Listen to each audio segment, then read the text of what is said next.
Les propongo hablar de cibercondría, que es esa ansiedad o preocupación excesiva por buscar en internet información sobre salud, sobre enfermedades, sobre eso que nos puede estar pasando y que después termina en encontrarnos enfermedades que no tenemos o encontrarnos cosas que autodiagnosticarnos y llegar a la conclusión de que tenemos una enfermedad cuando en realidad es el uso excesivo de las redes sociales, inteligencia artificial o búsquedas en internet para llegar a una conclusión muchas veces errónea.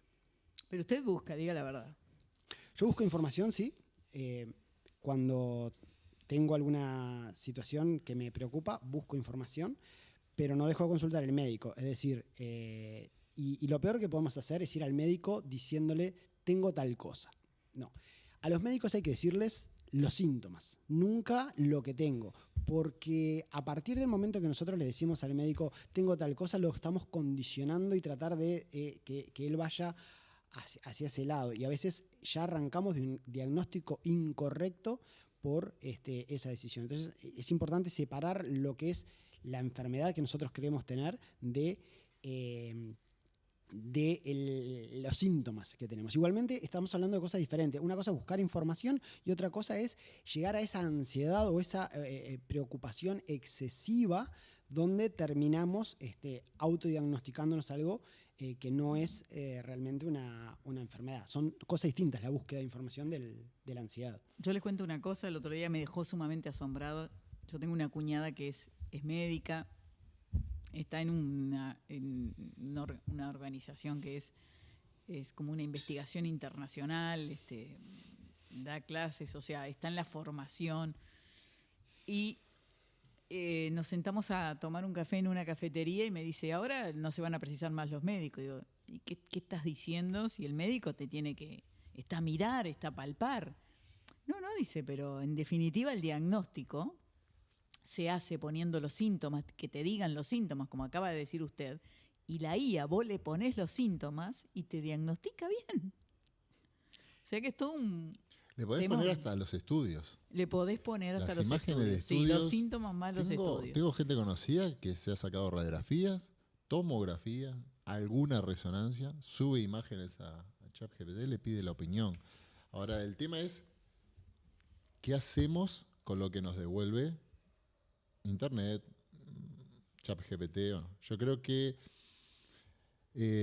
tiene un valor, pero desde este punto de vista, particularmente a mí, me cuesta muchas veces ver, tal vez por defecto profesional, ver cómo un médico pocas veces hace una correcta anamnesis o una correcta historia clínica para hacer un diagnóstico. Generalmente el médico, no todos, por eso es tan importante conseguir buenos médicos, que puedan hacer una historia clínica real, ver al paciente de forma integral, desde el punto de vista salud, mente, bla, bla, bla, y todo lo que ya sabemos.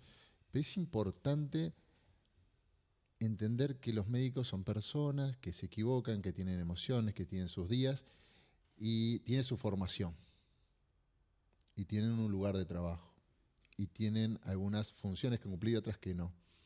Y a veces con toda esta información que quiero decir que me gusta ir informado al médico. Creo que ahí coincido con Edelman en el sentido que ir informado y más con preguntas que esperando las respuestas de esa persona. Me parece que a los médicos hay que exigirlos en el buen sentido de la palabra, porque dependiendo del sistema de salud del cual pertenezcamos, va nuestra salud. Y los diagnósticos a veces se demoran. Y se demoran por una negligencia inocente, vamos a decirlo así, una forma de trabajar que no es la correcta. Y la errada de diagnósticos creo que es algo bastante habitué. Y en particular, como decía, me cuesta confiar en los médicos en general. Pero no estoy diciendo con esto que nosotros tenemos que ir a internet. Me parece que lo que sirve es esa información para ir a charlar con el médico un poquito más informado y también obtener el mejor servicio de parte de ellos en ese sentido. No hay que olvidarse que también muchos médicos a veces están contra el reloj, o sea, en determinados lugares. Y la demora, la espera. La espera hasta que nos dan cita con el Claro, especialista. a veces más que nada tener un panorama previo te puede hacer orientar de si podés tomarte ese tiempo o tenés que buscar en otro lado porque es o ir algo a la más emergencia. urgente. Claro. Exactamente. Pero está bueno lo que decía Andrés, o sea, justamente el reforzar, el entender, tratar de... Porque no hay nadie que se va a preocupar más por nuestra salud que nosotros mismos. Entonces, el médico va a ser el que va a terminar diagnosticando. Pero en todo este análisis que hizo Andrés, siempre estaba el médico atrás. Es decir, estamos hablando de que buscamos la información, tomamos los estudios, los subimos a la IA, todo lo más para que nos devuelva una cantidad de cosas, para después ir al médico a conversar con él y decirle, mira, veo esto otro, o sea, y siempre obviamente dejar primero hablar al médico, no tratar de autodiagnosticarnos nosotros, pero la cibercondría va por otro lado, es más por la persona que no... La obsesión. La obsesión, o sea, es... una persona cuando empieza a buscar sus síntomas y empieza a preocuparse, lo primero que empieza a tener es una cierta ansiedad y empieza a generarse síntomas, pero que son realmente síntomas asociados a la ansiedad. ¿Pero qué viene a ser exactamente? Es una persona que busca, ¿con qué frecuencia? Una persona que solo vive haciendo eso, que continuamente siente algo y ya va a internet a buscar qué es. Es muy similar a la hipocondría. O sea, la persona que siempre está creyendo que tiene una enfermedad y va constantemente al médico porque cree que tiene una enfermedad, pero es asociado... Pero no gasta ticket. No, está asociado con justamente el que tiene un cierto síntoma y sale a buscar ese síntoma que es. Pero la mayoría de los síntomas son multicausales. Y también depende de cómo los ponemos en la búsqueda, es las respuestas que nos va a dar. Entonces, puede ir por un determinado camino y nosotros le vamos insistiendo a Google, a la IA o lo que sea. Pero la pregunta es, ¿la persona que hace eso está buscando tranquilidad o preocupación? Es que no va más allá de él, o sea, no es consciente. Estamos hablando de algo que no es consciente. O sea, porque es...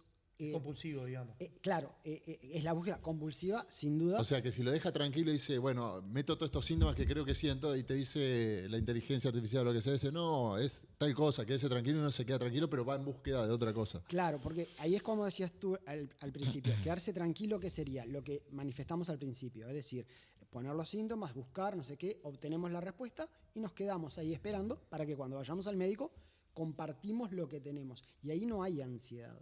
Ahora, cuando nos entramos a preocupar y entramos a buscar, se genera esa ansiedad. Y esa ansiedad después nos termina generando síntomas asociados a la ansiedad. Palpitaciones, nervios, sudoración, una cantidad de nuevos síntomas. Y le vamos agregando esos síntomas al diagnóstico. Y entonces, cuando queremos acordar, terminamos diagnosticándonos una enfermedad grave que al final termina siendo compulsivo, como decías tú recién. Y ahí es cuando empieza a ser problemático. Y a eso le sumamos que en la medida en que nosotros vamos buscando más información, las redes sociales, los buscadores, todo, están pensados para que tú de alguna forma maximices el tiempo en pantalla, maximices el tiempo en la aplicación, que no te vayas. Entonces cada vez te va a mostrar más contenido relacionado con tus búsquedas, con lo que estás preocupado, con lo que sabe que te tiene de alguna forma. Entonces cada vez te preocupa más. Y entonces las propias redes sociales, de alguna forma, te van agravando la cibercondría. A ver, hay un tema que yo he mirado y he observado de esto de poner para diagnóstico en las redes, es que, mismo será para cubrirse, como pensamiento de abogado, ¿no? Será para cubrirse de demandas o algo por el estilo, siempre te va a arrojar 2 o 3 diagnósticos, o 2 o 3 posibilidades de lo que sea. Te dice que con tus síntomas probablemente sea esto, pero puede ser también, te va a decir. Y dentro de puede ser también, siempre te va a poner uno que va a ser malo. Claro, porque siempre se va a cubrir de que, porque a veces un simple dolor de espalda puede ser una lumbalgia o puede ser un cáncer. Entonces siempre te va a poner, porque siempre te va a poner para que vayas al médico y si eso persiste, tengas que consultar. Entonces, si lo que la persona tiene ese problema y tiene esa ansiedad, una palabra con algo malo siempre va a estar. Y si seguís rascando, como decís, vas a terminar confirmando ese diagnóstico malo. Entonces ahí está el problema de que con anterioridad tengas honestidad de lo que estás preguntando y no que quieras un resultado. Lo que pasa es que lo que entiendo que plantea Rafael es que hay como una predisposición. Obvio, lo que tú decís es así, es probabilidad, ¿no? Los dos escenarios o más. Pero quizás hay una predisposición en la persona, ¿no? No a todos le pasa esta cuestión, que entra en esa escalada y no para. Me parece que viene por ahí y termina teniendo, por lo que entendí, ¿no? Un síntoma el día X, que en realidad es producto de esa bola que fue creando a través de, ¿no?, diagnósticos en internet, etcétera. Ahora, ¿esto se trata? ¿Esto se está contemplando? ¿Hay tratamientos psicológicos? ¿Cómo supongo? se da cuenta la persona que tiene cibercondría? Pues pasás buscando enfermedad. Claro, o sea, No, pero ¿quién hace ese diagnóstico, por ejemplo? el médico. Lo que pasa es que cuando uno empieza con todo eso... ¿Médico, psiquiatra? En realidad, lo más probable es que esa persona vaya a un médico a ver la enfermedad que tiene.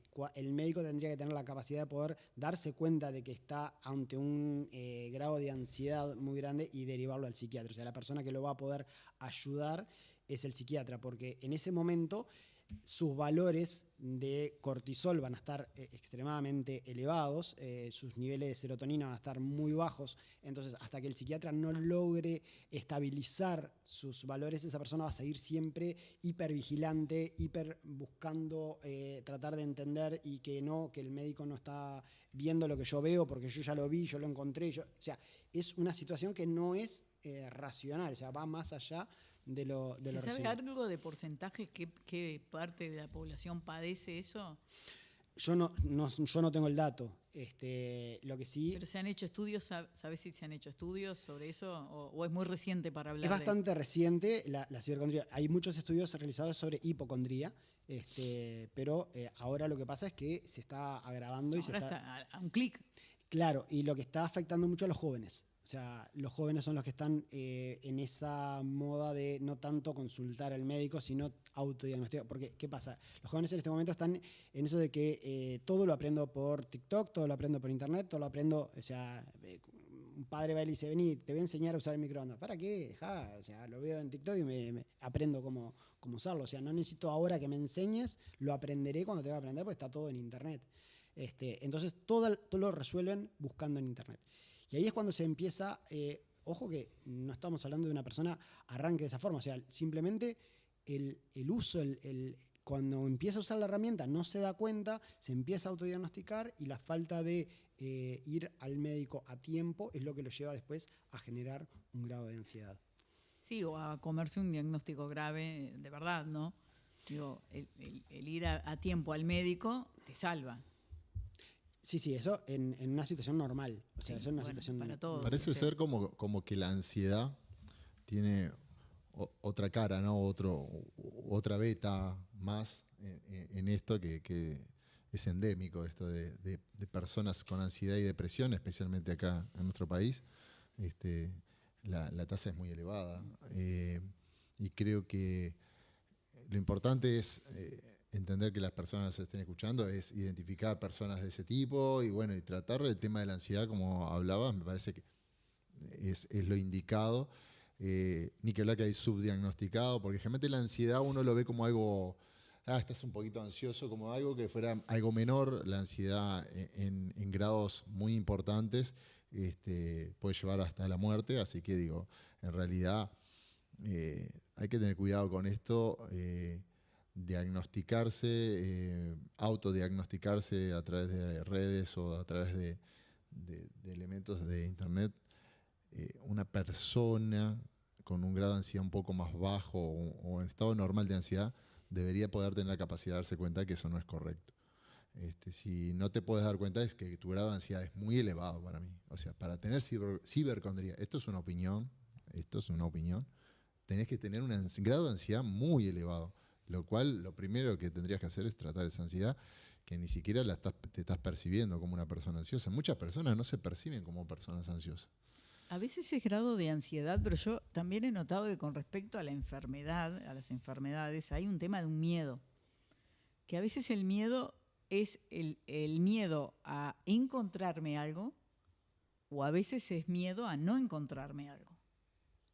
Y entonces eso hace que la persona esté en una continua búsqueda o hay gente obsesionada con encontrarse cosas a tiempo. Y a veces esa obsesión, una cosa va de la mano de la otra.